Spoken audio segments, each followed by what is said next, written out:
You're listening to TFM. Want to join in the conversation and share your thoughts on this episode? Join the Babel Conference, our listeners' discussion group on Facebook. Just type BABEL into the Facebook search field, and we'll look forward to seeing you there. Hey everyone, I'm Rod Roddenberry, and you're listening to Trek FM.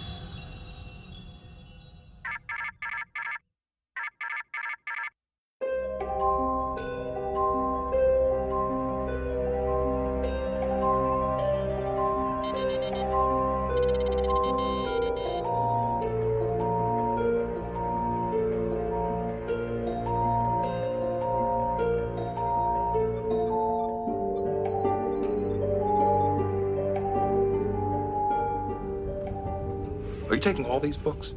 I thought I'd take some light reading. Guess I got bored. Well, we have a very special episode of Literary Treks this week. We are finishing out the Coda series with the one and only David Mack. And so before we dive into the interview, just wanted to say thank you to everybody who's listening. Of course, you can find us, wherever you get your podcasts. And you can find us all over social media under @TrekFM. We're on Facebook at facebook.com/TrekFM. You can talk to listeners in their discussion group on Facebook called the Babel Conference if you'd like, and of course you can find us online at Trek FM. But honestly, we have so much to talk about. With no further preamble, I am so excited to welcome back the one and only David Allen Mack. How are you doing, David? I'm okay. Good. I'm glad to have you here. And I just, first I've been asking Dayton and James and now you just, it's been a whirlwind. It's been a huge series and years of work having poured into this, end. And I just wanted to know how you're feeling about everything. Mostly I'm just thinking about my next project. I've been done in my head with Coda since probably April of this year when I turned in my final edits. After that, it was out of my hands. It was going to be what it was going to be. It was into production, and there was no more opportunity to change things. So once that was done, I just kind of had to let it go. Yeah, I mean, and in many ways, as you say that, I'm just thinking like how much of life is like that. We can only do what we can do, and so much is not up to us, and so we just kind of have to roll with it. And so, as somebody who's been, reading your books for a long time, specifically here with Star Trek, I definitely wanted to say congratulations, and I know it's been a lot of hard work for you all, and you finally made it, so that's really cool. And I was wondering, as you were coming into the series, I know you all had afterwards for the book and kind of talked about some of the behind the scenes just for yourselves. For you personally, coming into the series, what were you hoping to try to do with the series beyond just the task of bringing the lit verse to an end? What were you hoping to be able to bring to it? Well, I think what makes my book a little different from the other two is that in addition to the narrative purpose that it serves in the Star Trek literary continuity, for me, it's also intended as an homage to the late Neil Peart of Rush, who passed away in January of 2020, which was just the first of sort of 3 emotional gut punches I took that year, because Neil was a creative and artistic idol of mine since I was about 12 years old, and his death seemed to just come out of nowhere because he and his family, he was a very private man, they had kept his illness pretty much out of the news. So the news of his death felt very sudden to those outside of his inner circle. And then on top of that, in the end of April of 2020, my own mother passed away. And then at the end of 2020, in December, about a year ago, fellow Star Trek author Dave Gaunter also succumbed to cancer. So 2020, for me, the period of time when I was doing the bulk of my work on story development and then manuscript for Oblivion's Gate, for me was very much a year marked by loss, by sorrow, by abrupt and seemingly arbitrary endings. And obviously the end then of the the shared Treklet continuity, this 20-year literary experiment, which has pretty much marked the entirety of my Star Trek prose writing career, was just one more blow, one more feeling of loss piled on top of everything else. And so on top of the other personal losses that I was grappling with, I was also trying to get my head around being asked, well, actually not even being asked, having asked to willingly pull out the rug from under 20 years of my own work and that of my friends and colleagues. Man, I mean, I think so many people have such similar stories to that when it comes to the year 2020. It was a hellish year. Yeah, it was. It absolutely was. You know, there's no two ways about it. And I'm really interested in that for you. You know, like you said, you asked to be able to be allowed to do this, to end the series, and so for you, what was the rationale of desiring to bring this to an actual conclusion? Well, once I realized that Picard was going forward, and that it was going forward in a way that was going to radically depart from what we had established as 24th century or late 24th century continuity, I knew that it was inevitable that the tie-in books were going to be asked to realign themselves in terms of their continuity, their content, their narrative direction, to become compatible with the new canon, and that anything that was not compatible with new canon was going to suffer one of two fates at the whim of the publisher. One would be that they would simply halt at wherever they were and would simply not be addressed again, most likely, because there's, the tie-ins have to be consistent with the canon at the time they're written, for the most part. Or the other opportunity was going to be that the publisher was going to want to tie this off somehow with a ribbon, put some event, either a single book or a trilogy of books or some other type of event to just sort of, say farewell to this. And if it originated on the publisher side with the editors, with the licensor, if it came from inside, well, there's no telling who they're going to assign. There's no telling who they'll choose for a project like that, depending on who's available, who's at the top of the Rolodex, et cetera. And my thinking was, I've got very strong feelings, having spent 20 years and having contributed many influential works to this shared continuity, including Star Trek Destiny, Star Trek Cold Equations, the work I did on the Mirror Universe saga. And I just felt like, okay, if anybody is going to be involved in writing a conclusion, writing some sort of swan song to what we've been doing, I feel like I deserve to be in the mix. And then my thought was, well, they're probably not going to let me have a whole trilogy. The schedule has contracted over the years. It used to be 24 books a year back in the mid-90s. Then it was down to about 12 books a year in the early aughts. And then recently it dropped to 10 a year, then 8 a year. Now we're down to 6 a year. And they're not going to let me have 3 out of 6. And if they did, the remaining authors of Star Trek would gather together to have me killed. So a man was found dead today in New York. Yes. Beaten with copies of Star Trek books. Yes.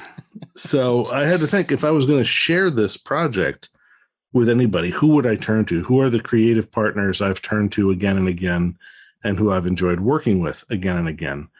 And I'm sure to be no surprise, right at the top of my list was my buddy Dayton Ward. And then there was James Swallow, because for me, working with these guys is like getting the band back together. We've worked together before on Vanguard. We've worked together on The Fall. We worked together on Typh Impact. We worked together on the 24 books at Tor Forge. We click. We have sort of a shorthand at this point, the three of us. And so they were at the top of my list. And then there was also hope that if the publishers were amenable, that we would, try to generate some work for our fellow authors by creating what we were going to call breadcrumb books. The idea that there would be titles, maybe in the DS9 line or Voyager or wherever, that were going to that would give them an opportunity to more organically address and tie off their major running storylines, but at the same time, drop some seeds, drop some breadcrumbs to prepare the readership for Coda. Unfortunately, the schedule having contracted from 10 down to 6 without our knowledge at that time, the opportunity for the breadcrumb books just did not exist. And so that would have been a brilliant idea had we been able to pull it off. And a lot of the storylines that we were not able to address, or that we just did not have time to address, or that did not work with our thematic conceit for Coda, could have been addressed elsewhere.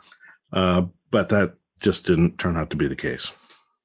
Yeah, I mean, and I think it's so interesting because, you know, having heard all three of you kind of talk about that idea, I think it's obviously brilliant, and I'm not surprised at all that that was your first thought as to how to do this, because, you know, I know all of you come into this with just a desire to make this the best possible thing it can be, and you want to pay off as many of those storylines that you've spent so many years investing in, and, you know, it's unfortunate realities of creation in this modern age. You know, everything seems to be going so fast, and just not enough time for things, which I guess in some ways, I think I've seen you mention this, you know, in other places. It's metatextual that the way the Coda trilogy ends up is in many ways the way so much of what we see is happening, especially in this. So, I mean, Coda in many respects acts on a metatextual level as a commentary on what we, the authors, are doing, just as the characters are being asked to willingly let go of and sacrifice the last 14 years of their lives that have been off in this splinter timeline, you know, to serve some greater good that they can't see, that they can't verify, but, you know, which they have to just take on faith is going to be worth the sacrifice. Right. It's pretty much the same as what we're being asked to do, which is sacrifice 20 years of our work, of 20 years of our lives, for something that we have to take on faith, is going to be is going to merit that sacrifice. And then beyond that, for me, especially with book 3 and the year I had and the things that were on my mind, Oblivion's Gate is, in many respects, it's about loss. It's about confronting death, essentially, and the fact that certain things are inescapable. And what do you do? How does one react when there is no option left for victory? There's no way left to win. And I think that, you know, a lot of the folks who I think are sort of recoiling from this particular element of the story direction, I can understand why, you know, they say, you know, why wasn't there more of a chance for a happy ending? Why didn't more people band together to find the solution? And I'm like, the solution to what? To death? Right. To entropy? To what are you going to find the solution to here? The whole point of the story is when you are confronted with the inevitability of your death, and we are all going to have to face this moment. And it just happens for them that it happens to them collectively as a group of friends, as crews, as a civilization. What do you do? I mean, if you've got the option, if you know that there's one last thing you can do, you can go down fighting and spare someone else this arbitrary, premature, violent end. You have to take the hit, but you know that you can spare countless others if you're victorious. Isn't that worth the fight? Isn't it worth to fight, to rage against the dying of the light to the last minute, to serve a greater good, even if you don't get to see that greater good, even if no one will know that it was you who served that greater good? Isn't the good in and of itself worth fighting for? And that's what it's about. I think that is one of the things that I enjoyed about the series. And in a lot of ways, I think what it reminded me the most of was in The Lord of the Rings, and Galadriel calls it the long defeat. You know, and that, yes, it ends in defeat, right? Like, you're and for the elves too, you know, it's their time, they're dying, they're going to be leaving Middle Earth, you know, and so it is the long defeat. They diminish and go into the west. Yep, exactly, and that's exactly, you know, it's the same kind of thing that happens here with the Litverse, and it's understandable, like you said, authors are feeling it, the readers are feeling it, and we do the best we can with what we have to work with. And I wanted to ask you, because I got the book and I immediately cracked it open and started reading it, and I was absolutely shocked that you started the way you did with the Prelude. And I was wondering what your thoughts were behind that, because it is such it's like you came in with a 2x4 and just smacked me in the face. That was the idea. The idea there was a bit of misdirection. That's sort of me once more, at the very least, I'm going to try and have fun while I'm doing this incredibly dark, terrible thing. So I open with what is going to at first appear to the reader before they get deep into the book. It's going to appear to them to be a flash forward. They think I'm flashing forward to the end of the book and showing them the preview of the end. And then the question becomes, well, crap, how do you get out of that? You've taken us all the way through the point of final defeat. How are you going to walk that back? And I keep the conceit going where you flip the page and you've got, the part 1 title page, and then it says 2 days before the end. And the natural leap in your head is, okay, we're going back 48 hours. Well, it's not what I said. I didn't say 48 hours earlier. I said 2 days before the end. 2 days before the end of this timeline. The other timeline's already gone. Second Splinter is gone. But you don't understand what Second Splinter means, because that's the title of the Prelude, until you get almost to the end of part 1, and you discover that they are going to be calling their own timeline, the Treklet timeline, is in fact what's known as the First Splinter timeline, the one that was the first in this particular branch to splinter off the Prime timeline. And once you realize that our characters live in something called the First Splinter, and that subsequent splinters off of it became more unstable and were the ones that the Davidians have basically been chewing their way back from, like from the tip of a branch toward the trunk of the tree, that's when it clicks and you say, Second Splinter, that was the death of the most immediate adjacent timeline, and we're next. But at least until you get to that part of the end of part 1, you've had this opening that feels like a flash forward, but is really just a misdirect. But it's supposed to show you this is how badly it can go wrong. This is, what has happened countless times before. This is what our heroes are up against. So it's basically there to escalate the feeling of impending dread as we move forward. And then when you realize our characters are walking into that station again in part 3, that's the moment of, well, here we go. How's it going to play out this time?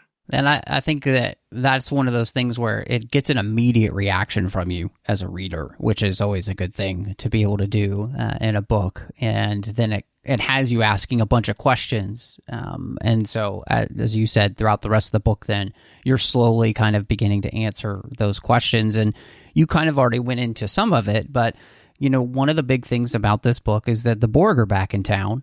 And, which sounds like a catchy name for Star Trek song.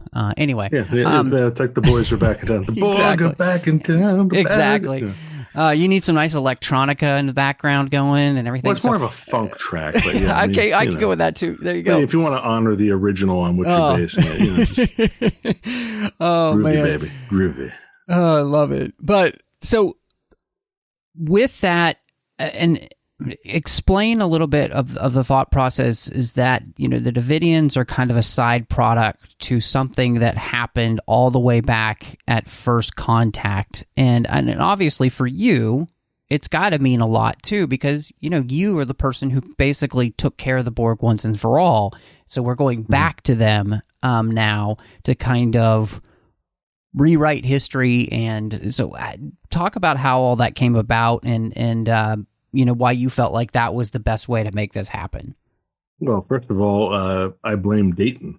The concept of bringing back He's the probably Borg, in the green room here somewhere. We could get him out here. Bring him on out.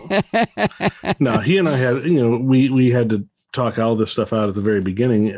My original concept that I started cooking up back in 2019, and on which I pitched and sold James Swallow to come aboard. When I brought that to Dayton, he said, well, it's a good idea, but it's flawed because of this, and they're doing some stuff in Picard that's going to negate that. And I said, well, how about this? And this is a fix. He goes, no. And then he just sort of shook his head and said, dude, it's so much worse than you think. And then he began to explain to me the level at which discontinuities were occurring and where they were occurring in the timeline. And that was when we realized, even though Picard takes place in 2399, and the Treklet continuity was up to late 2386, early 2387, they were establishing stuff that happened in 2385. But we can't just roll back 2 years to retcon. By that point, even by that point, the discontinuities between what we were doing in the literature and what they were establishing as backstory in Picard was so great that we could not reconcile it. There was no way to make the square peg fit in the round hole anymore. So we realized 2385 is not far enough back to roll. We said, well, what about Nemesis? Could Nemesis be the divergence point? Seeing as that was where we had left off all the stuff and where the post-continuity or post-finale continuity launched from. And Dayton again said, no, it's not far enough back because of this, because of this, because of this. And he says, and also it just, isn't really, it doesn't offer a good opportunity for that. And he was the one who pointed out our best option is to go all the way back to First Contact and have it be connected to the trip through the temporal vortex and basically link it in some way to the Borg and that completely Borg-infested alternate Earth we see in alternate 2373. And I realized, okay, I see your point, but I looked at him and I said, but for the love of God, why would we bring in the Borg after everything I went through to get the damn Borg off the board in Destiny? Now you want to bring them back? And he goes, do you have a better idea? And I said, well, no. And then we thought it over, and he eventually sold me on the merits of the idea. And I realized, okay, for all that I went through to get the Borg off the board, this at least is not a replay of Destiny. It's not the march of the Borg through the Federation. This is essentially Jean-Luc Picard is taking his trip through hell. He's basically playing the part of Dante, being walked through, the Inferno. He has to face his worst nightmare one last time. And it's even worse than he remembers. He thinks he's facing a Borg queen that he's going to recognize, that he has some sort of sneaky, ace card to play from up his sleeve. Only when he tries to play this sneaky card, he finds that it has no relevance to this particular version of the Borg queen. And that's when he's left thinking, damn it, time travel. It occurs to him the Borg have probably overwritten their own origins many times. And it was better just not to give them any new information. But so it was Dayton who found that possibility. And then I did a lot of the timey-wimey, wibbly-wobbly technobabble stuff and I drew a really big diagram, which I'm going to have to put on Twitter one of these days. But I did this big Photoshop diagram with, colored lines and squiggly lines and oscillating lines and a circle and an arrow and a paragraph. And it kind of just shows, where all these timelines were, where they interconnected, who went back from where, what splintered, what fractured at what point to create what. And it's a real work of art. And it took some time to put it together and then to make the editor. We did it because we needed a visual to show the editors and the licensor, because trying to explain it in mere words left them going, what? But when you draw a picture and they can follow the colored line with their finger, and they go, and they go, yeah, there you go.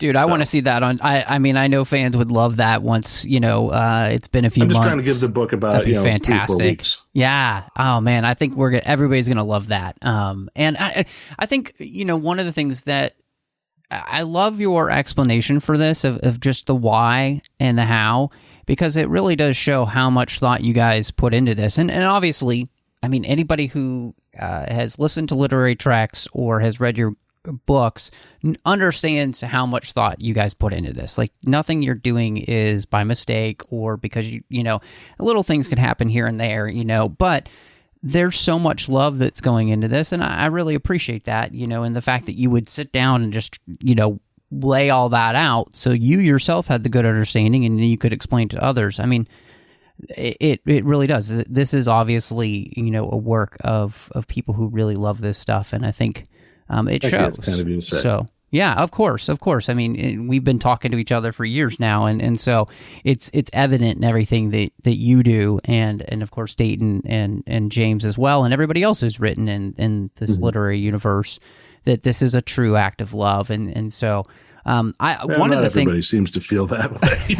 I felt that way, but I can see that some people out there are not of that opinion. It is true. I do think that there are some people that have voiced that opinion in different places, but I mean, I can understand that sometimes grief makes you say things that you might regret later on, and I figure that for a lot of the readers who are just now getting to these 3 books and are having this experience, like, even though you know it's coming, it's like, even when you know the demise of someone or something that you care about is coming, it does not in any way diminish the sense of loss, the feeling of loss you experience when the end finally arrives. Knowing that your pet has been sick for months does not make its final demise. The day that you have to put the pet to sleep does not make it any less anguish, any less painful. So the difference, I think, at this point is that James and Dayton and I, and our editors, of course, and the licensor and our copy editor, we have all been living with this for about 2 years, from concept through development, writing, editing.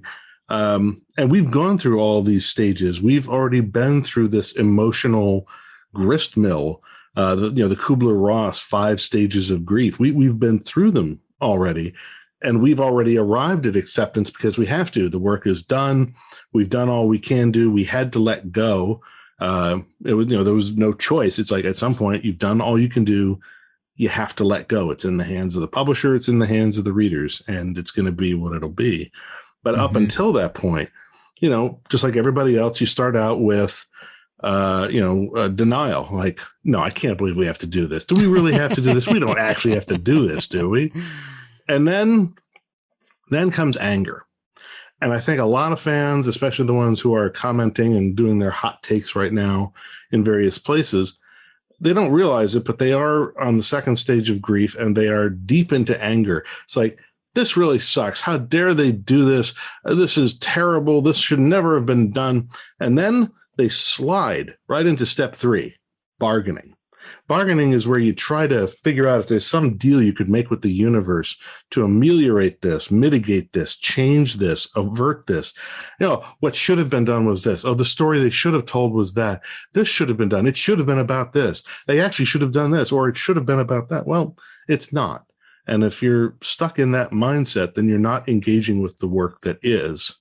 You are simply trying to bargain with yourself about the work you wish it was and the outcome you wish you had. That's basically the same as saying, if only we hadn't got cancer, if only we'd caught it sooner, if only the doctor had been able to do something, if only radiation had worked. Yeah, well, it didn't. It didn't. And now we're here. So you've got to get through bargaining. And that takes you to depression, which is, wow, that's heavy. This is sad. This is really sad. And there's no telling how long you'll be in any of these phases, and you'll cycle back and forth, and it's kind of erratic. But eventually, at some point, you got to get to acceptance and then just move on.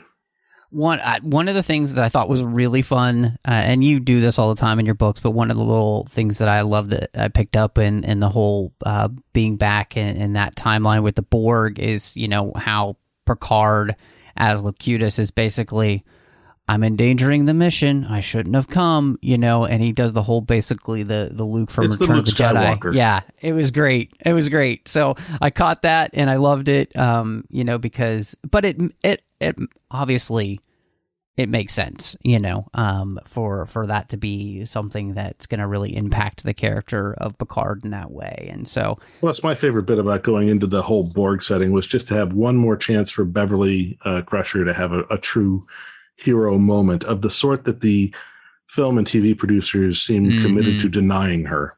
Yeah. I wanted to give the character a true moment of, heroic victory, complete with a movie style tagline. Yeah, it was, I love that moment. She's one of my favorite characters. And of course, the loss of this timeline means that we lose the fact that her and Picard are married, which I always loved, because to me, Picard being married was the hardest and most difficult journey he could ever take as a human being. The evolution into fatherhood. Yeah, absolutely. So you guys just killed that in this timeline, and it was difficult. It's difficult for me to let go, but I shall let it go. And I wanted to ask you about, bringing in the mirror universe, and kind of, you've done so much work there, and I really kind of was enjoying the way that it had progressed. It felt a lot like, the mirror universe had a lot in common with Foundation, the series. Oh, yeah, it was very much inspired by Asimov's Foundation. So I loved that, and so I just would love to hear you kind of talk about, bringing them in and what that meant to you, and what you were, just trying to do with them as a storyline to kind of give them an ending. I mean, obviously, if you sort of look at where the focus was in each of the 3 books, Dayton and James and I were sort of each in a way returning to and revisiting our own greatest hits. So with the Borg in book 3, obviously I'm revisiting in some way some of the themes behind Destiny. Involving the mirror universe brings that whole storyline to its sort of organic conclusion, which was their interaction with our universe, and particularly the Treklit universe, redeemed them. It put them on a path to redemption, to show that they are not condemned to always be, the leather-clad, evil, sadistic, cruel picture of ourselves, that they were simply another possibility. And stop giving goatees bad names. Yeah, that if given a chance, they could be just as good as us. And that is shown by the fact that at exactly the point where Riker, with temporal madness, devolves into temporary bad admiral syndrome and turns Starfleet into the force that's hunting our good guys, we have to turn to the mirror universe to find allies who will actually protect us and help us and sacrifice with us right down to the wire. And it's ironic, after all this time, where do you go to find, nobility and heroism and selflessness? Well, we'll turn to the mirror universe for that. It's great. It's like, it's the most ironic possible ending for that particular arc. But it's also what I've been building up to, from everything from when I started Sorrows of Empire back in 2009 and then rewrote it for a novel-length version in 2010. In which, I sort of re-envisioned the whole story, where you had we left off, Mirror Mirror and TOS, where Spock, has been given this vision of how to institute democracy, how to bring an end to the tyranny of the Empire. And he says, Captain Kirk, I shall consider it. And then fast forward, 90, 100 years or whatever to DS9 crossover.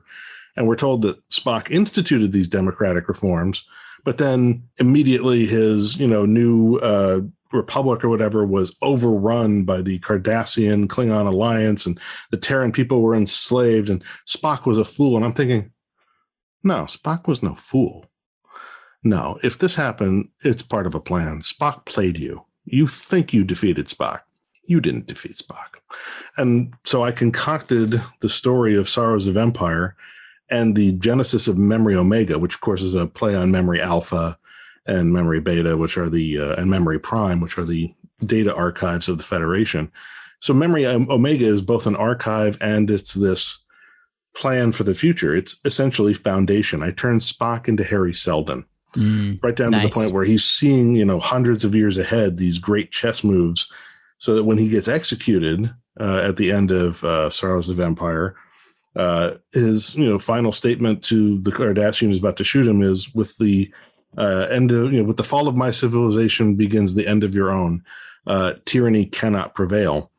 And the Cardassian shoots him, and the last line from Spock's point of view is, as his world turned white, Spock knew that he had won.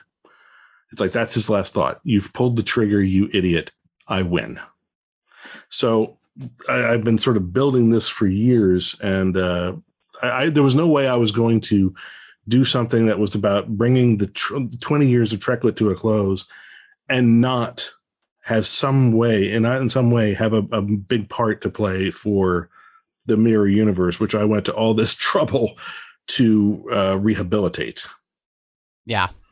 Which I think made a lot of sense to me. And again, I loved having just reread the original Foundation book. I immediately, recognized exactly where you had gone. And I thought that was a really cool idea.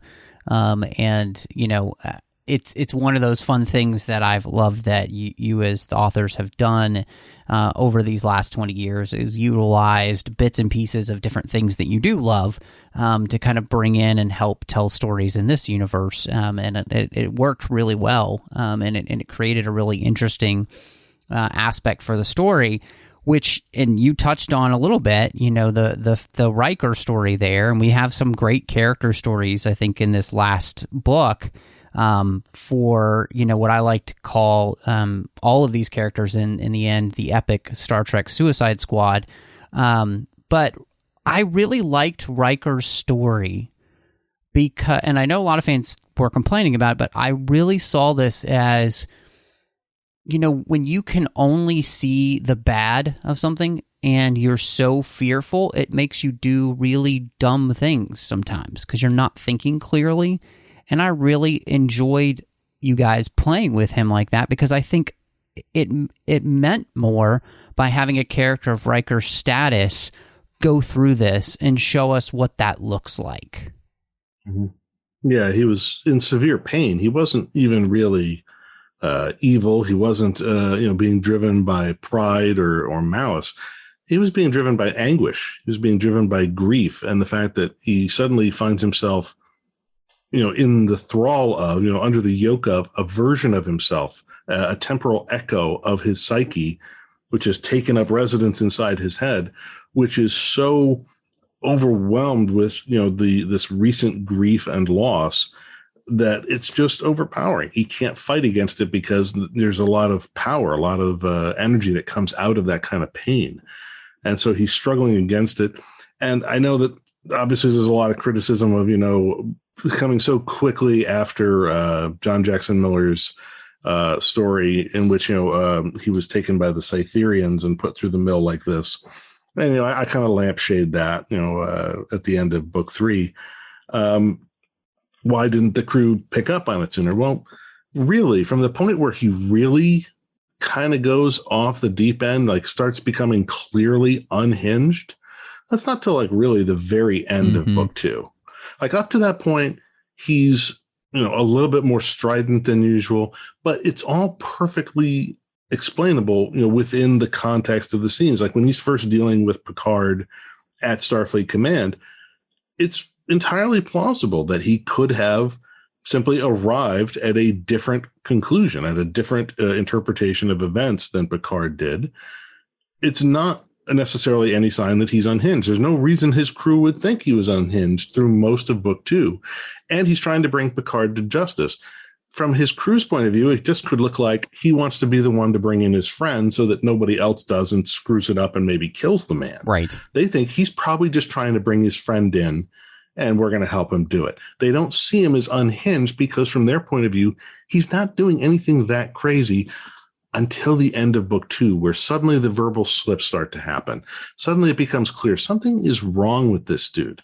And from that point at the end of book 2, where it's really clear from the point of view of an outsider, well, now you've got a problem because this guy's a flag officer. He's an admiral.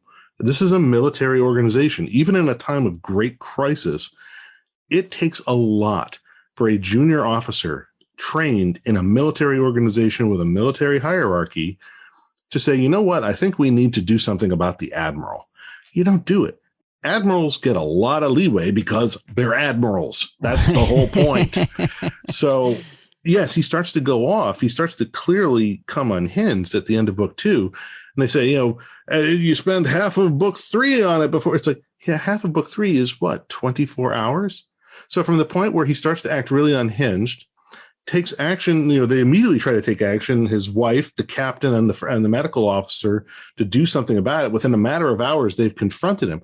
They didn't let this go on for weeks. From the point where he starts to seem clinically unhinged, like to the point where you can say, okay, that's definitely something wrong. That's not just difference of opinion. There's something wrong with this dude. They took action within hours, and he trumped them because he saw them coming. And now the rest of the crew is on pins and needles. They're like, that's not good.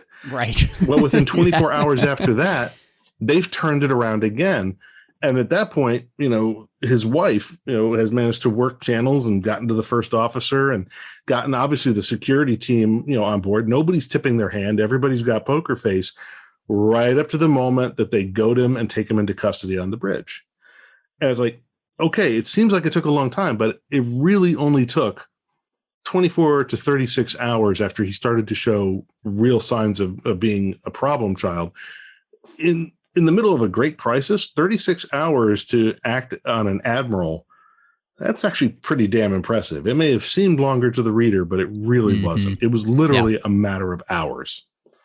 Yeah, which, and again, makes sense when you think about, and I think, as a reader, you can kind of forget about, the time that you're playing with and like how much time we're actually dealing with. And when because you're so engrossed in the story. And it feels like maybe it's days going by, but it's not. It's actually hours. Yeah, absolutely. When days seem like hours. So I feel like I've heard that would before. Seem like days.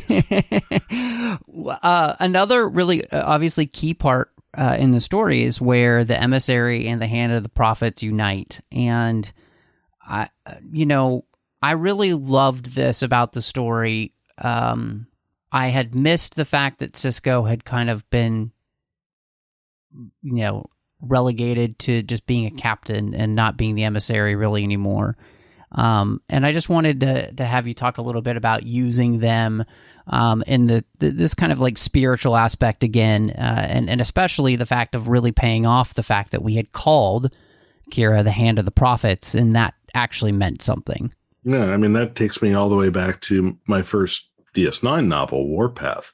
That was where she got the sobriquet of Hand of the Prophets.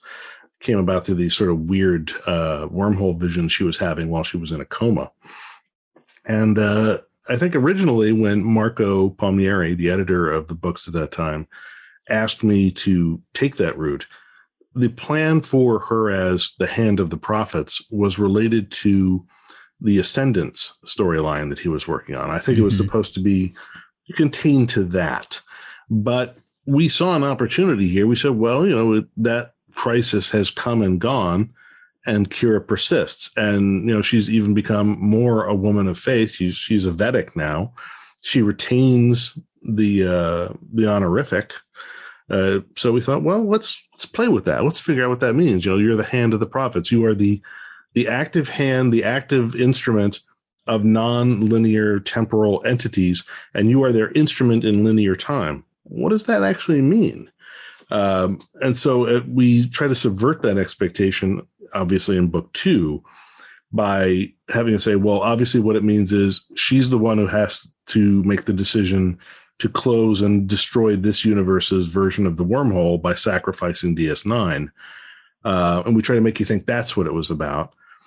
And then you find out in book 3 that she's not done, that there is one last task left to the Hand of the Prophets, and it's to basically reestablish contact, bringing the orb of time from her universe to the wormhole in the mirror universe, and thereby, assist in the plan to sort of undo everything by acting as the stable beacon, the stable focus point for everybody else.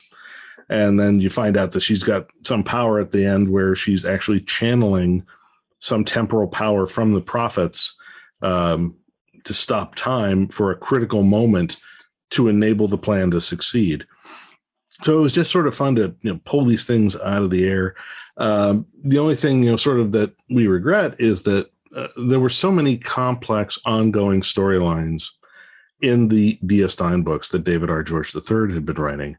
And there was just no time to resolve all of those. And there was really no way to gracefully integrate them into what we were doing without at the same time making it feel as if we were disregarding David's plans for those storylines.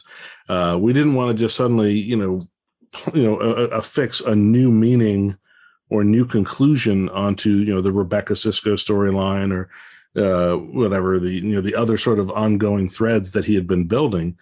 But at the same time, we couldn't just fold them in some other way. And we're like, well, what do we do here? It's like, well, we're just going to have to fastball it.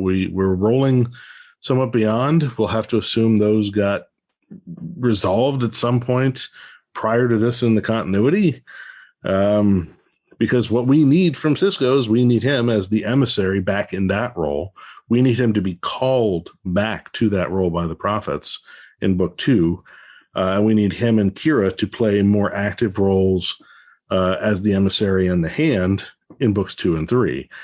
And how that relates or doesn't relate to whatever long-term plan David R. George had going in the DS9 books, well, there was no room to address it. We said we have to let that go. You want to do as much as you can, but you can't do everything. So you pick the things you know you can do well. And ultimately, just like the TV producers were known to do, we picked the option that best served the story we were trying to tell. And sometimes that just means overwriting old continuity or letting other storylines fall away. Yeah, and I mean, for me, it totally worked. Obviously, just especially with those two characters, and specifically, for me personally, I'd always missed, Sisko kind of having a higher calling other than, just kind of being another Star Trek captain, because, that was one of the things that set him apart in the series, and I loved that being back, and that, he had this role, and that Kira did as well, and I thought, to me, it made it really special as a huge Deep Space Nine fan. And so it meant a lot to me. I will say, anytime those characters were on screen or on the page, I was finding myself, very emotional, just because, I've loved them for so long. Like you said, you've been writing in this universe for 20 years. I've been reading in this universe my for that long. My professional Star Trek writing career began with episodes of Star Trek Deep Space Nine. Yeah, absolutely. Believe me, I have a lot of love for DS9. Yeah. So it was great. Worf has had the worst luck possible. You're part of the reason that's the case. And was that one of the reasons that you allowed him to be able to find love at the end? That was one of those things that as soon as we were starting story development and talking about, well, what do we have? What are the pieces on the board? Which elements do we want to try and make sure we bring in?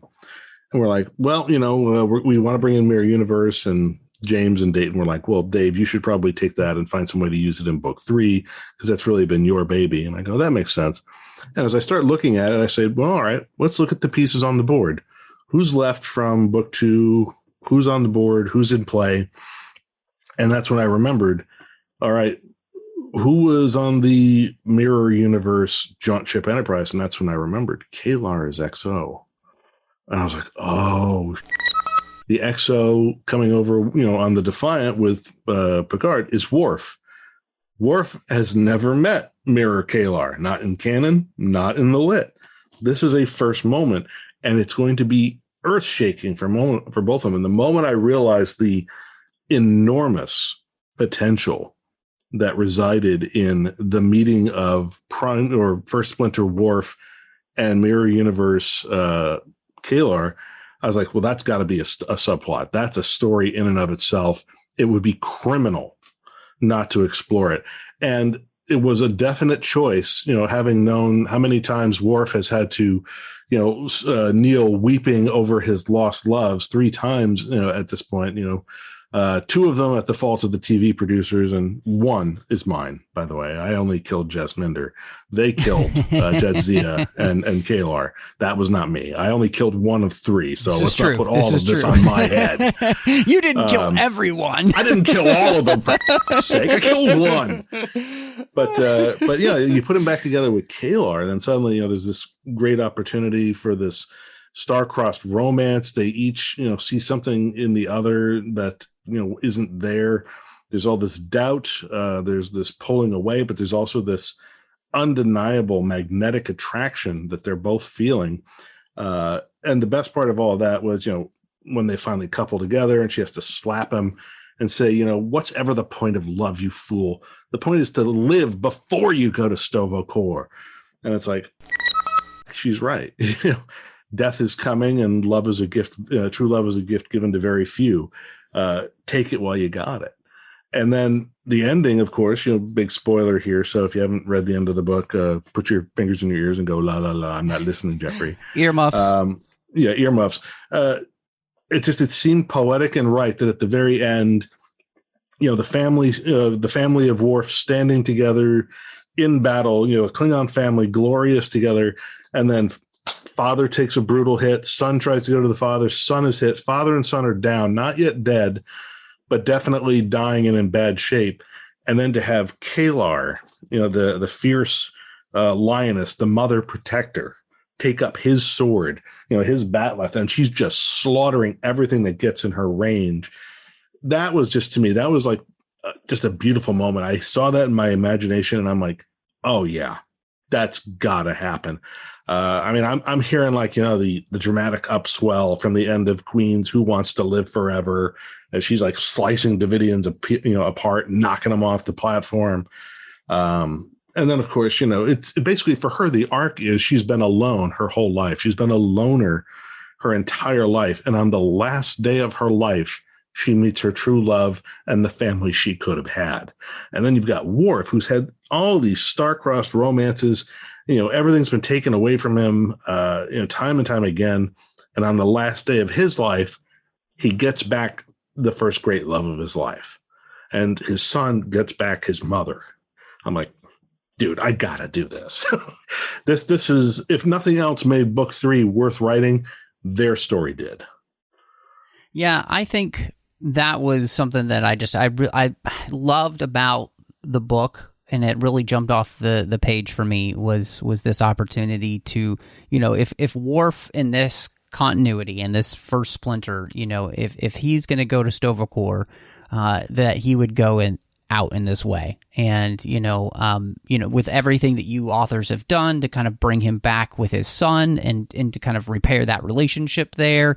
And I mean, it really felt like a very nice ending for a character that sometimes, gets overlooked. And, I think he ends up, if you read all of the Litverse, he ends up having a really nice arc from start to finish. And, he also gets one of the most Klingon ways to go out, right? Just glorious battle next to people that he loves. And I think that was great. I loved it. It was definitely, I think, one of the highlights of the book, as well as, you made Wesley the alpha and the omega of this story. And he's a Time Lord who is his own TARDIS. Which at the same time becomes the basis for the Davidian avatars and everything. And so where did all of that come from? And, for you to kind of bring his story to a close here, because he's been so integral to this entire trilogy. Yeah. It's funny. I mean, a lot of that happened as we were arguing out all of the time travel mechanics and trying to figure out, what is old Wesley doing? Where is he coming from? What has he seen?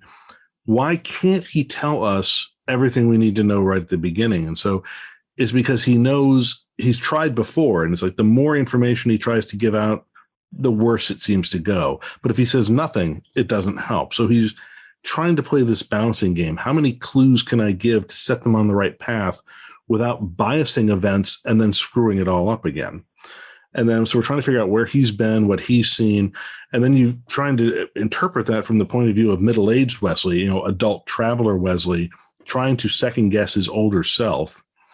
And then we started to have fun with the question of, well, if he's able to manipulate space, time, thought, matter, energy, himself, what else could he do? And then, suddenly James is pulling out these incredible ideas of, he's summoning temporal echoes of himself so that there's 14 Wesleys, in runabouts going out into battle together.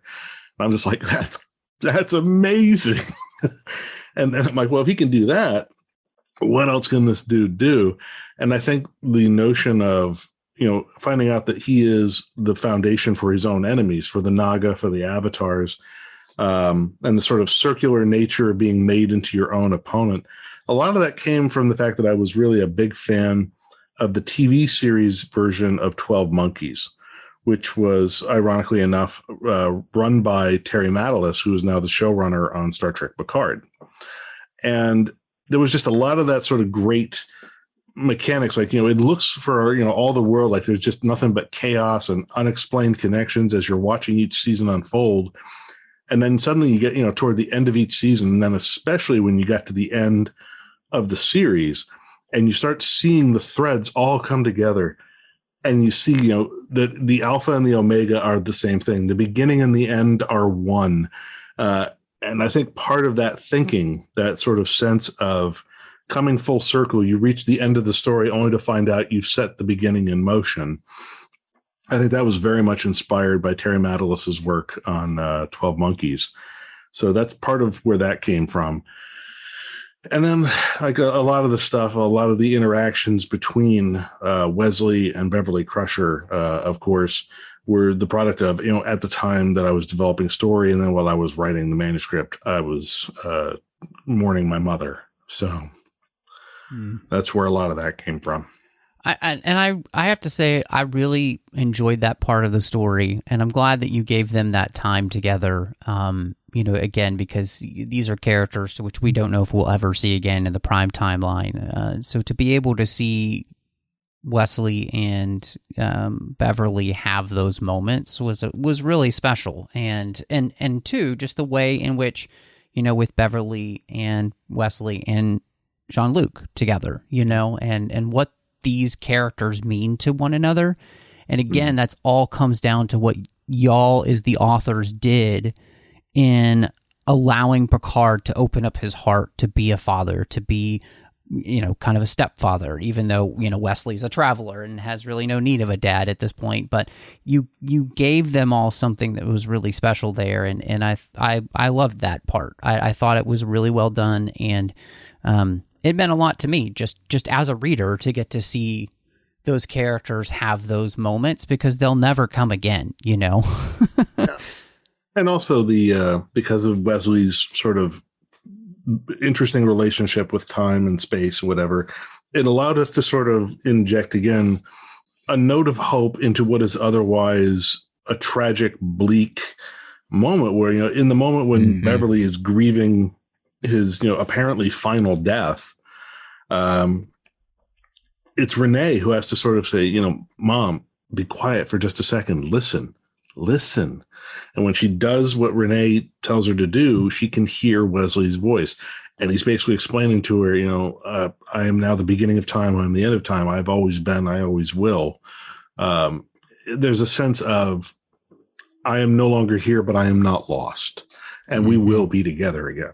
He tells her, we will be together again. Yeah. So, there's lots of little notes like that. There's the sense of Worf and his family get to go to Sto-vo-kor together. Wesley assures his mother and his brother, we will be together again. The prophets tell Kira explicitly, we remember forever.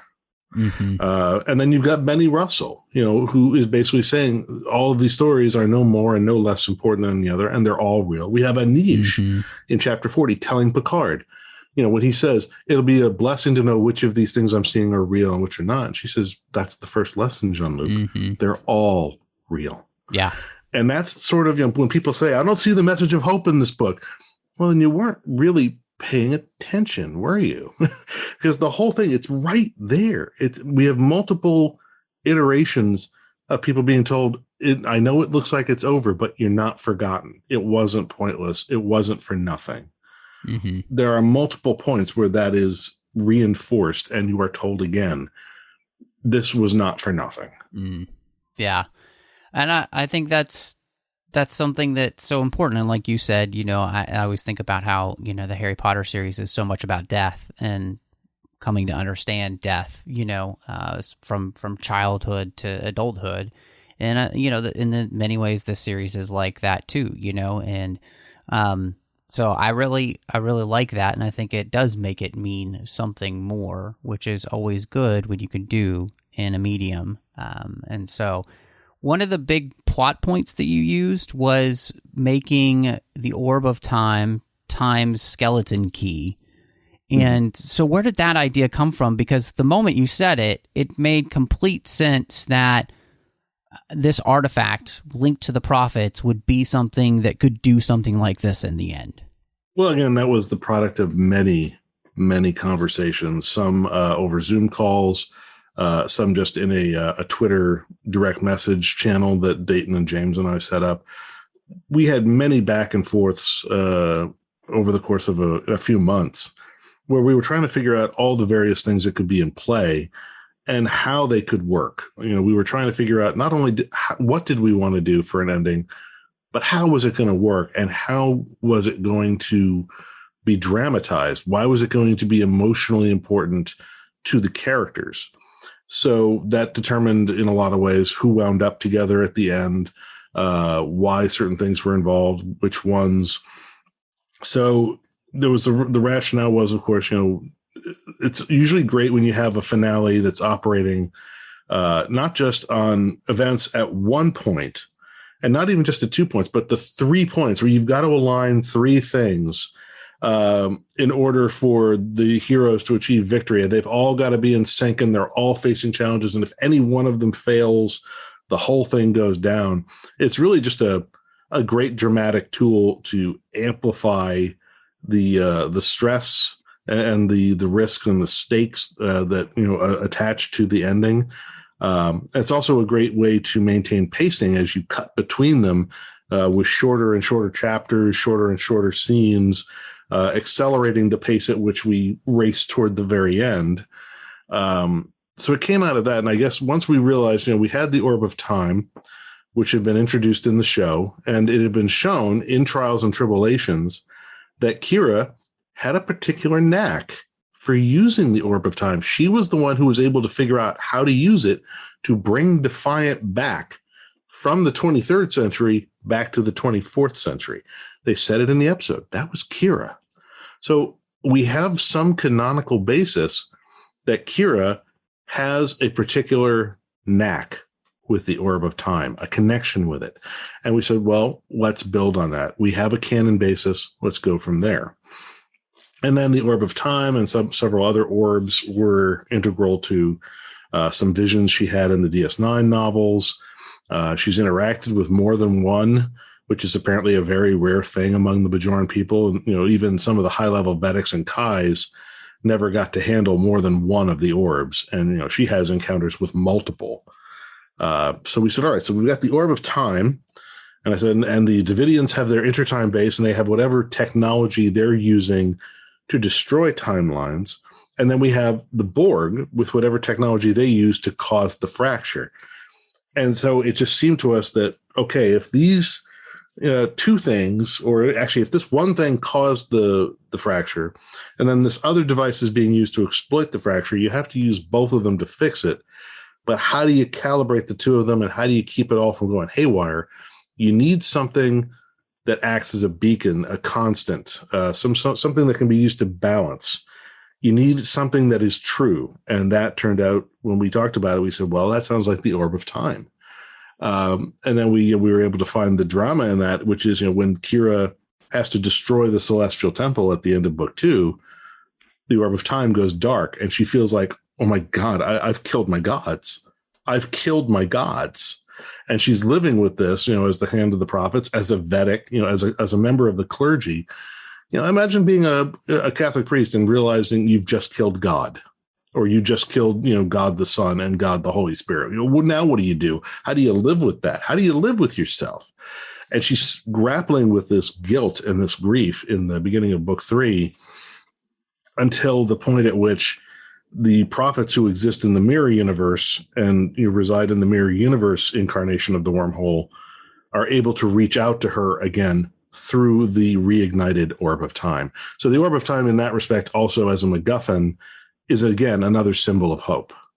Yeah. And I again, as a Deep Space Nine fan, it was just so great to have all of these elements be used and come back together. And like you said, it's such a perfect thing to be able to use, because that was one of the fun things about that episode, Trials and Tribulations, is that, well, you don't have to do a bunch of technobabble. You can just say it was the Orb of Time, and you're like, oh, okay, well, that makes complete sense. Yeah, wibbly wobbly exactly, stuff. Exactly. And so, absolutely love that. One big thing I thought, when we're talking about thematic elements, something that really meant a lot to me in this, and you've mentioned a few times, how some people have talked about there being a lack of hope, but there's a phrase in the book, make it mean something. And Sisko says that to Bashir when he's dying. Mm-hmm. Our lives only mean something when we make them mean something. So he says, go make ours mean something. And what I really came down with is like, they're doing the right thing to the bitter end. Because if they do nothing, then all of time this is evil at will be stake. visited upon countless others. Yeah. And so I just really liked that even if we can't go on, we can prevent evil from winning. Yeah. And isn't that why, people go to war, or, like all of these things we do the right thing at the right time for the right reason. And I think that was something that just really hit me. I think to me, that's the overarching thematic element for this entire series.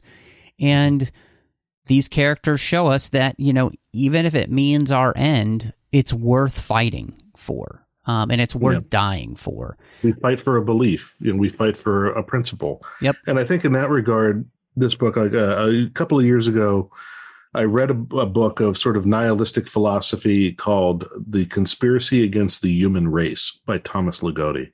And he's a well-known horror author, and he was talking specifically in that book about the relationship between nihilist philosophy and cosmic horror, like Lovecraftian style horror, and just the horror that is born out of existential dread, out of concepts of death, of nothingness.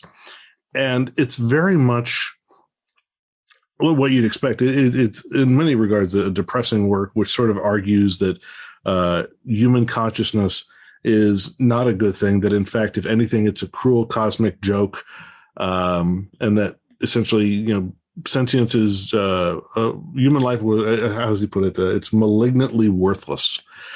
And I thought, well, I can almost see the argument you're making, but I maybe I'm in denial, but I can't follow you there. And so, if anything else, as much as I found a number of things that were valid and interesting in his use of philosophy to talk about what it is that compels us about cosmic horror, I also wanted just to write something that I felt would be a rebuttal to this argument that life is malignantly useless. I like that. And I think, again, it's something that means something, I think, beyond this series. It is metatextual, and I think it's an important thing for us to remember. Like, we're not always going to win in our lifetime, right? But it is worth doing the right thing regardless of the cost. And so that's what inspires like one of the epigraphs at the start of the book, which is the truest measure of a civilization's greatness is its willingness to sacrifice for others. Yeah. And then, the second epigraph on the next page, of course, is Marcus Aurelius. What we do echoes in eternity. Mm-hmm. And when you put those two together, that's really the theme of the book. Yeah, 100%. A question that I had put out there for people and I thought was a really good question was there any, character that you wish you could have used in Coda and you just couldn't make it work? Just couldn't make it work. I don't know. In retrospect, there are characters I wish we could have spent more time with.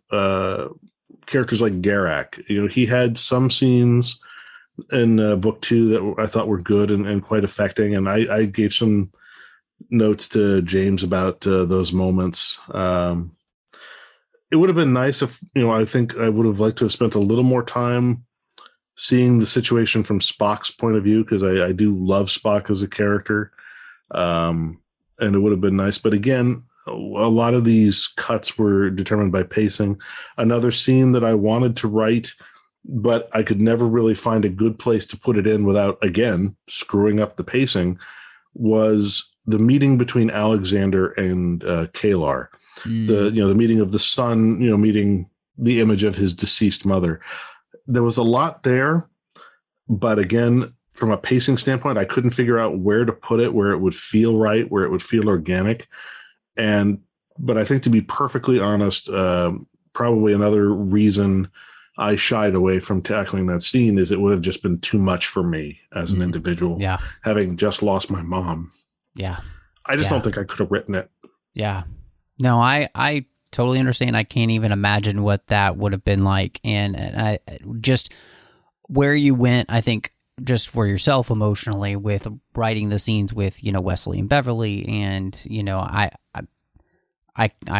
think it means a lot more knowing that's where it was coming from for you. I think that's really special. And it's one of the beauties of art, right? You know, getting the opportunity. Yeah, it's cheaper than therapy. Yeah, exactly. And what I think it shows is just how much of yourself and how much of yourselves the other authors have all poured into these books, right? You know, and how much you pour into anything you create. Oh, sure. But I think for all three of us, because we knew what this trilogy represented, we were all keenly aware, almost to a paralyzing degree sometimes, of how badly we wanted these books to be good. That all three of us wanted to be at our best. I don't know. I mean, I'm pretty sure this is true of the other guys as well, but I felt every time I sat down to write pages for this book, this has got to be my best. I've got to find the best words I can possibly find. Good enough is not good enough. I wanted there to be some turn of phrase, something beautiful, or at least something true on every page. It was vitally important to me that this not just be phoned in, that I not accept, this is, well, that's good enough. That'll get us out of the scene. No, I wanted to make sure that every scene had some heft, had something true, had something at stake, moved us forward, revealed something. But most of all, I wanted it to have something that would, I wanted every scene at least to have something that would make someone sit back and go, well, that's nice. That's a nice touch. That's a good scene. What, one of the things I was thinking as you were talking about that is, what is and I didn't ask any of the other guys this, and I'm kicking myself now, but what is the one character as it was progressing you think you'll miss writing the most in this continuity? That's a good question. I mean, it's hard to say, but I feel like, I'm going to miss Worf. I felt like I really enjoyed every opportunity I ever got to write for Worf, because what I loved doing with him was subverting the expectations that people had. They would see him as this monosyllabic, kind of a lunkhead who, for a lot of episodes, it seemed his purpose was to get beaten up to show just how serious the threat was. And it wasn't until Deep Space Nine that I felt in a lot of ways his character got rehabilitated. He was shown to be very savvy, that he was capable of, greater depth, that he developed a sense of humor, that we began to see more of him, evolving into a thoughtful leader, someone who had the capacity to lead. And one of the great touches, of course, is, at the end of DS9 in the season finale, we're told that he's going to become the Federation's ambassador to Kronos because, he's kinsman to Chancellor Martok. So why wouldn't you send him as your ambassador? And we never really got to see that in canon. We never got to see a canon representation of Ambassador Worf being ambassador. It's like the next thing we know, he's back in a Starfleet uniform in Generations or First Contact. It's Nemesis by that point, isn't it? Yeah, it's terrible. It's like, what the hell? So it's like they shove him back into a Starfleet uniform for no good reason. But we got to expand on that. Keith DeCandido did some amazing work with Ambassador Worf. I got to write Ambassador Worf in the Time 2 books. And when we finally explained, him leaving the diplomatic corps, coming back into Starfleet with this new political experience, that it broadened his perspective. It deepened him as a thinker, as someone who knew how to deal with other people. And so, we see that he's not just the gruff shouting Klingon he was in early TNG, that he's really grown into a thoughtful, decent, and in many ways very shrewd commanding officer. And I really got to enjoy writing him in Collateral Damage, which was my last TNG novel, in which he's given temporary acting command of the Enterprise while Picard is facing an Article 32 disciplinary hearing back on Earth. And something happens that, Worf is, were compelled to take the Enterprise into action to deal with these Nausicaans who have attacked bases or whatever. And over the course of the story, he begins to realize, well, the Nausicaans, they look like the bad guys until you dig into why are they so desperate. And he goes back to the Nausicaan homeworld, which was mentioned as having been destroyed in Star Trek Destiny by the Borg. And he looks at it, and the whole planet is just laid waste. It's radioactive mud. And he says, what did the Federation rescue teams and the salvage team say when they came here? And that's when the crew checks the logs, and they said, nobody ever came here. The Nausicaans were assholes. They never liked us. We never sent anybody. And that's when Worf realizes, we turned our back on these people. We unleashed a threat upon the galaxy. They lost their entire planet, and we didn't even send a relief ship. We've never been here. And that's when he realizes we dropped the ball. They may not have been Federation citizens, but they were our neighbors. And we had an obligation, and we did not live up to it.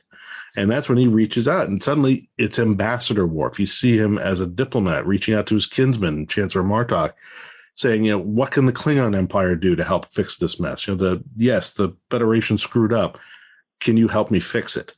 And he basically gets the Nausicaans, the Federation government, and the Klingon government. He pulls three sides together, gets them, he brokers a solution, and he gets a new homeworld in the Klingon Empire for the Nausicaans who have lost their place. He gets them a chance to start over again. We get to see the Nausicaans as being more than just thugs. But most of all, we get to see Worf. What could Worf have been as a captain? And to see him pulling the strings of two governments and a faction of, would-be pirates and thugs, and basically working out a diplomatic solution, solving a massive interstellar crisis, not through force of arms, but through mercy, through compassion, through reason, through generosity, through forgiveness. That's the Worf I've come to know in Trek Lit. That's the Worf I've gotten to help bring into fruition. That's the Worf. That's the character I'm going to miss, is this nuanced, mature diplomat of Worf. Man, I think as you said that, I was just thinking about how so many of the characters, that have been in the hands of the Treklit authors I'm going to miss because of that reason, because of the nuance that they've been given and the time they've been given. And that'll be the thing I even said on the Trek BBS, the thing I'll miss the most. And so one last thing I had to ask you, because, you end with Picard him kind of having this experience of all of these different lives.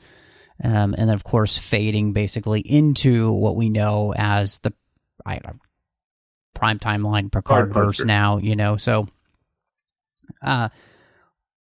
talk about just ending there, and was that always the place that you felt like you would end, or did it come throughout the writing process, or how did that come about? That was in the outline. Okay. From the very beginning, that was where I thought I wanted to bring it to a close. And I know that, again, some people are like, why give so much attention at the end to Picard? He's already got his own show. It's like, well, there's a reason he has his own show. He's probably one of the most, if not the most popular character in the entire history of Star Trek. He is the paterfamilias. He is the face of 24th century Star Trek to a great wide swath of the fandom. And in many ways, the journey of the Next Generation was Picard's journey. And the journey that he took through TrekLit was instrumental, and it was at the heart of most of the stories we did. His journey into fatherhood, his development as a person. And so when it all has to come to an end, since I wanted him to be the one to push the button, to basically commit the final act that undoes it all, to be the one with the responsibility. And to have his wife, to basically, to kiss his wife. And, in that moment, he's holding his son, he's holding his wife, he's kissing Beverly, and he pushes the button and ends it all. Now he's at this, as I believe I put it, he's at this fulcrum. He's at the center of time. And suddenly he's got this crazy experience at the end as, timelines emerge and collapse around him, through him, in him. And I felt like that is what I wanted to do. I wanted him to sort of see this breadth of possibilities. And some of it is glimpses to things that we've seen in the shows, in the movies. We get that glimpse of him from Tapestry, the disappointed middle-aged lieutenant who realizes he could have been so much more. But we also get an allusion to the fact that he once said he thought about leaving the academy to become an archaeologist. So we see a glimpse of that life. We see glimpses of other lives he could have lived, other possibilities. We see moments from his past, moments from his future, moments that never were. Maybe he will or won't die alone in a hospital on Luna. We don't know. Picard, the series, certainly doesn't seem to think so. But the point is that he's having all these experiences, and there's something sort of poetic about it. You're seeing these moments from his childhood, with the cruelty of his father, and the way that his brother was sort of complicit in that. How the family hurts, these family injuries as a boy drove him. You're sort of seeing the entirety of his life unfolding like a flower, and out of order. And then you come to sort of this point with Anish where she explains to him these moments. He said they're all real. He wants to know which of the moments he's seeing are real, and she's like, all of them. That's the point. And then we just have the bit with Data, then we have the bit at the end. It was always the idea that we were going to sort of just go through this poetic version of a life, which is why section 3 of the book is called The Measure of a Life. It's, how do you measure the value of your life? It's basically what Sisko is saying, go make your life mean something. Well, how do you do that?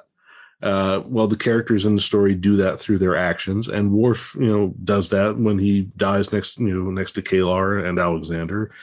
Riker does that when he finally comes around and shows up at the last minute with the cavalry. And Picard, he forgives Riker on the spot. There's no time left for grudges. There's no time left for recriminations. It's accept, forgive, move on. And then we have this sort of elegiac, tour through his lives that were, his lives that could have been, might yet be.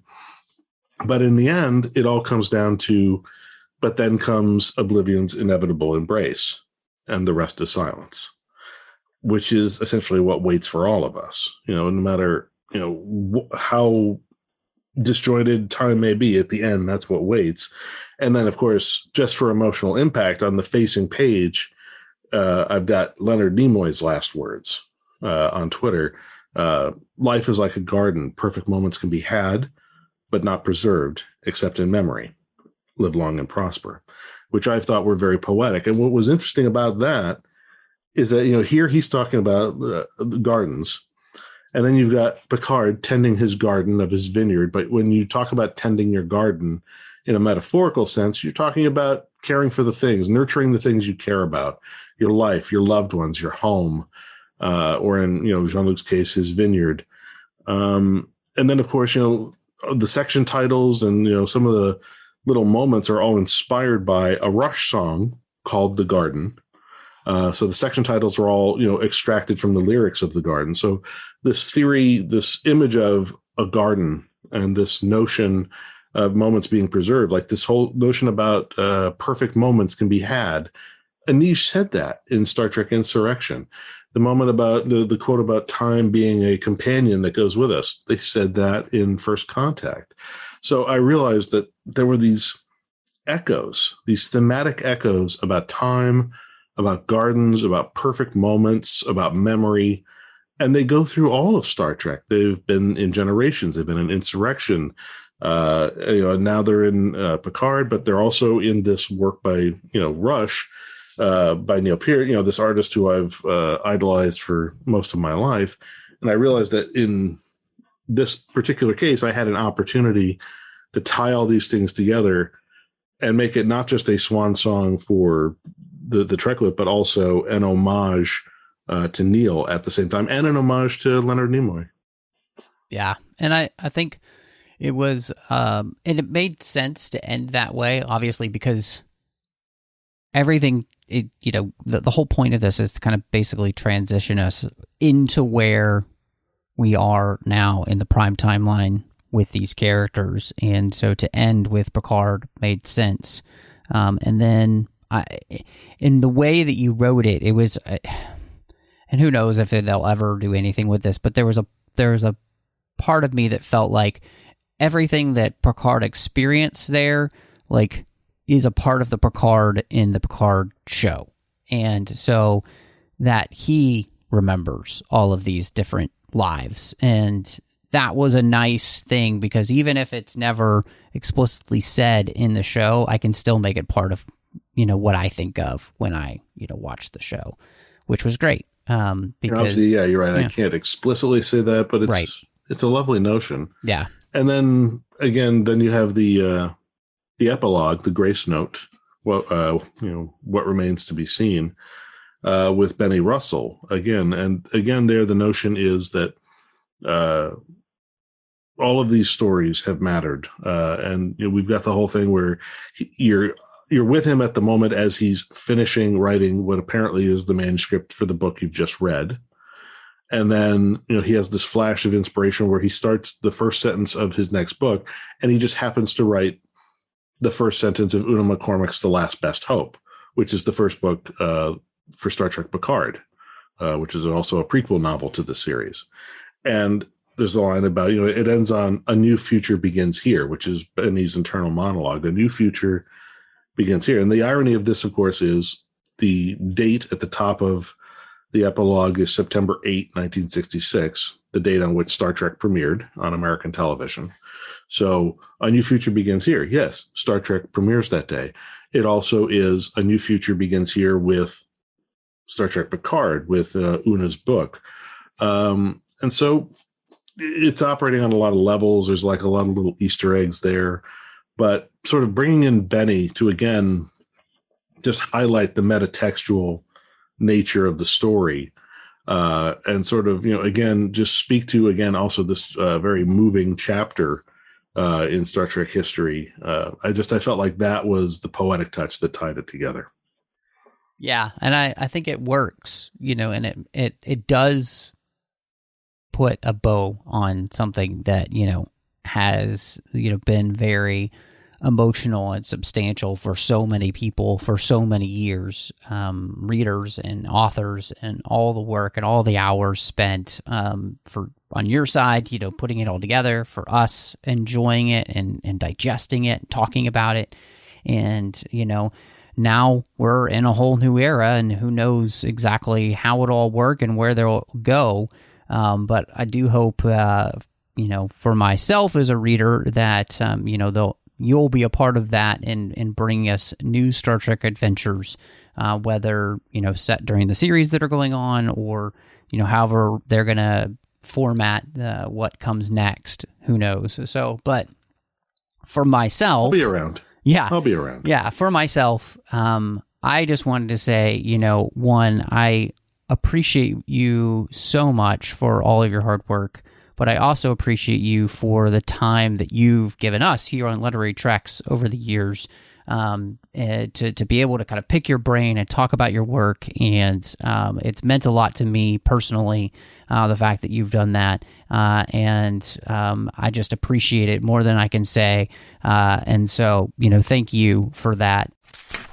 Obviously, you've mentioned at the top of the show, you're on to your next thing. So I would love for you to just let everybody know where they can find you. And if they're looking for Christmas gifts, David, what should they be picking up for their friends and family? Well, if you're looking for Christmas gifts, I'll start there. You can get the entire Star Trek Coda trilogy now. They're all available. They're available through fine booksellers as trade paperback, digital audiobook, and ebook, many formats from many retailers. So consider giving that as a gift. But if you're looking for a gift for, say, someone who's more of a fan of the new movies, the Kelvinverse movies, I have a novel called More Beautiful Than Death. So I highly recommend that. If you've got someone who has enjoyed the new movies and that's the Trek they dig, I think they'll dig that book. As for where to find news and other blatherings from my brain, you can find them on my Twitter feed. I'm on Twitter at David Allen Mack, and that's David Allen, A-L-A-N, Mack, M-A-C-K. I'm on Facebook. My official author page is facebook.com/TheDavidMack. And you can find my website, davidmack.com. davidmack.pro. That's davidmack.pro. I tend to post new books there once they become official and they're on sale and whatnot. And while I cannot give any details, I am at least I'm closing in on locking in a new book project for next year, so I'm very excited about that. And that's all the news that's fit to print at this time. Well, that's so awesome, man. Of course, everybody can find me all over social media under the name Matt Rushing02. Of course, you know I'm doing a ton of shows here on the network, so you can just check out everything as well on our social media at Trek FM or online at trek.fm. But want to say, as always, thank you so much for joining us. And until next time, live long and read on. You call that light reading? To each his own, number one.